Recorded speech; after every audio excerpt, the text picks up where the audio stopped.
ارے سر ابھی آپ نے نا دابت الارض کا بھی ذکر کیا تھا، یہ کس قسم کا جانور ہوگا یا حیوان ہوگا؟ یہ حیوان ہوگا، چونکہ دابا کا لفظ آیا، جاندار ہوگا، حیوانی شکل کا ہوگا. اور یہ بھی بڑا انٹرسٹنگ پہلو ہے کہ اس پر بھی ہالی ووڈ نے بہت ساری موویز بنائی ہیں. یہ وہ اچھا. ہوں گے جن کے ہاتھ میں ایک نیزے کی طرح عصا ہوگا، جس کو حدیث میں کہا گیا حضرت موسیٰ والا عصا ہوگا ان کے پاس، اور ایک ہاتھ میں انگوٹھی ہوگی حضرت سلیمان کی انگوٹھی. تو یہ جب دوڑیں گے اس ٹھنڈی ہوا کے چلنے سے پہلے اور دخان کے چلنے سے پہلے، تو یہ دوڑیں گے تو یہ جس کو عصا لگائیں گے یہ علامت ہوگی کہ وہ مومن ہے، اس کا چہرہ روشن ہو جائے گا. اچھا. اور جو منافق یا کافر ہوگا اس کو یہ انگوٹھی یوں آگے ہاتھ بڑھائیں گے تو یہ ماتھے اور ناک کے درمیان یہ جو جگہ ہے یہاں پر یہ مہر لگا دے گی انگوٹھی، کافر لکھا جائے گا. مومن کو یہ عصا سے چھوئیں گے اور کافر کو انگوٹھی سے چھوئیں گے.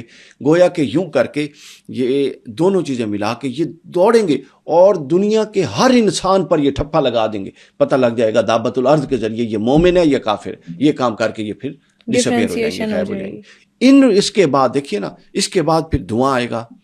جو مومن اگر اس دھوئیں کو سونگیں گے تو وہ ان کو نزلہ زکام ہو جائے گا، جن کے چہرے روشن کر دیے تھے عصا نے، دابت الارض کے عصا نے.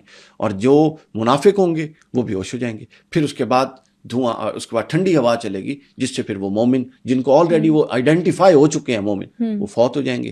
اس کے بعد پھر وہ قیامت، اس کے بعد وہ سیکوینس سمجھ آ گیا سارا. اب یہ سارا سیکوینس بن گیا. اس کے بعد آخر میں سور پھونکا جائے، حضرت اسرافیل علیہ السلام کو اللہ حکم کرے گا. حدیث پاک میں ہے حضور علیہ الصلوۃ والسلام ایک دفعہ چاند گرہن لگا تو آپ کا چہرہ متغیر ہو گیا.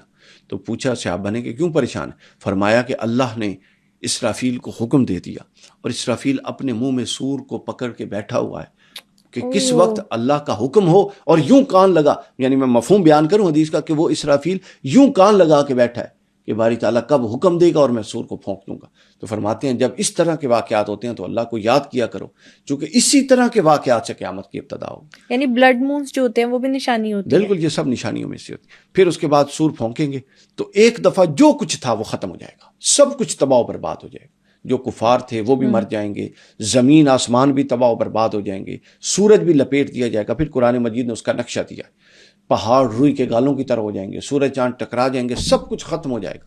قیامت کے بارے میں ہے کہ حتیٰ کہ ایک شخص، جب سور پھونکنے کی کیفیت آئی ہے، حتیٰ کہ ایک شخص اپنا گھر میں لقمہ بنا کے بیٹھا ہوگا ہاتھ میں کہ منہ میں ڈالے، وہ ہاتھ میں لقمہ ہاتھ میں رہ جائے گا. قیامت اتنی تیزی سے واقع ہو جائے گی. ایک شخص سورج سوا نیزے پہ آ جائے گا. یہ بات بالکل ٹھیک ہے، بالکل ٹھیک ہے. سورج سوا نیزے پہ آ جائے گا اور وہ سورج جو ہوگا وہ سوا نیزے پر آئے گا. ابھی آپ جون جولائی میں اس کا ٹیمپریچر دیکھتے ہیں تو سوا نیزے پر اس کا ٹیمپریچر دیکھیں کیا ہوگا. یہاں ایک غور طلب پوائنٹ ہے، سائنٹیفک پوائنٹ ہے. تو سورج کو اگر آپ سوا نیزے پر لائیں تو زمین کا ٹیمپریچر 2500 ڈگری پلس ہو جائے گا. یہاں تو نہ لوہر بھی رک سکتا ہے نہ زمین. تو پھر زمین بھی قائم رہے گی، انسان بھی قائم رہیں گے. تو پھر اللہ اس زمین کو کس چیز سے بنائے گا؟ زمین تو لوہے کی نہیں ہے اور سورج بھی سوا نیزے پر ہونا موجود ہے اور ٹیمپریچر بھی کئی 100 ڈگری ہوگا. تو یہاں تو لوہا بھی نہیں قائم رہ سکتا. تو اس کا مطلب کیا ہے کہ قیامت کا جو پورا معاملہ ہے یہ بہت سارے سائنسی حقائق بیان کر رہے ہیں کہ ایسی دھاتیں بھی اللہ کے پاس ہیں اور ایسی دھاتوں کے ساتھ وہ قیامت قائم فرمائے گا کہ سورج سوا نیزے پہ ہوگا لیکن زمین پگھلے گی نہیں، زمین قائم رہے گی. انسان جلے گا نہیں بلکہ انسان سے صرف پسینہ نکلے گا. یہ کہتے ہیں نا کچھ لوگ اپنے پسینے میں ڈوب جائیں گے. سب لوگ اپنے پسینے میں ڈوبے ہوئے. حدیث میں ہے کہ اپنے حسب عمل ہر بندہ اپنے پسینے میں ڈوبا ہوگا. حتیٰ کہ کئی ایسے ہوں گے کہ جو یوں اپنی ایڑیوں کے بل اٹھ کے باہر منہ نکال کے سانس لے رہے ہوں گے، اس طرح اپنے پسینے میں ڈوبے ہوئے ہوں گے. تو پھر وہ اپنا وہ اس کو بگل کی طرح ہوگا، وہ ایک آلہ ہوگا بگل کی طرح، وہ بجائیں گے، اس کی آواز اتنی شدید ہوگی کہ جو زندہ ہوگا اس کے دل کو چیر دے گی، وہ مر جائے گا.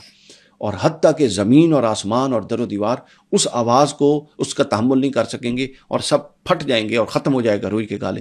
قیامت ہو جائے گی. پھر اس کے بعد 40 کا وقفہ ہوگا، 70 بین نفقتین، دونوں نفخوں کے درمیان، پہلے سور پھونکنے اور دوسرے کے درمیان 40 کا وقفہ ہے.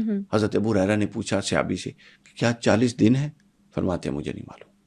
40 مہینے ہیں؟ یہ 40 سال ہیں؟ فرماتے ہیں مجھے نہیں معلوم، چونکہ مجھے سننے میں غلطی ہو گئی، مجھے یاد نہیں ہے کہ رسول اللہ نے 40 کے بعد کیا کہا تھا. لہٰذا اکثریت کی رائے یہ ہے کہ 40 سال ہوگا. اب وہ 40 سال یہ والے ہیں یا وہ 40 سال ہیں؟ چونکہ جب پہلا سور پھونکا گیا تو یہ ٹائم اینڈ سپیس کا کانسیپٹ ختم ہو گیا. اب یہ بڑے غور طلب پوائنٹ ہے. یہ ٹائم سپیس جہاں پہ ہم بیٹھے ہیں 24 گھنٹے، یہ اس سورج، اس چاند کی حرکت کے ساتھ جڑا ہوا ہے. اب ایسے ہی ہے، آپ نے سن لیا کہ سورج کی حرکت الٹی ہو جائے گی، بے شک، اور سور پھونکنے سے تو سورج چاند ختم ہو چکے ہیں ایک دفعہ، ٹھیک ہو سمجھے گیا، نا؟ اللہ وہ سورج کو ایک نیا روپ دے گا جو سوا نیزے پہ آئے گا، ایک دفعہ تو لپیٹ دیا جائے گا. تو لہٰذا ٹائم اینڈ سپیس کا آپ کانسیپٹ یہاں پہ یہ دیکھیں کہ ایک دفعہ سب کچھ ختم ہو رہا ہے، اور اس کے بعد جو 40 سال کا دورانیہ ہے وہ دورانیہ ظاہر ہے یہ 24 گھنٹے والا تو ہو نہیں سکتا، چونکہ یہ 24 گھنٹے تو موجود ہی نہیں رہے، اب کچھ اس 24 گھنٹے کا تو سسٹم ہی موجود نہیں رہا. تو وہ پھر کون سے 24 گھنٹے ہوں گے؟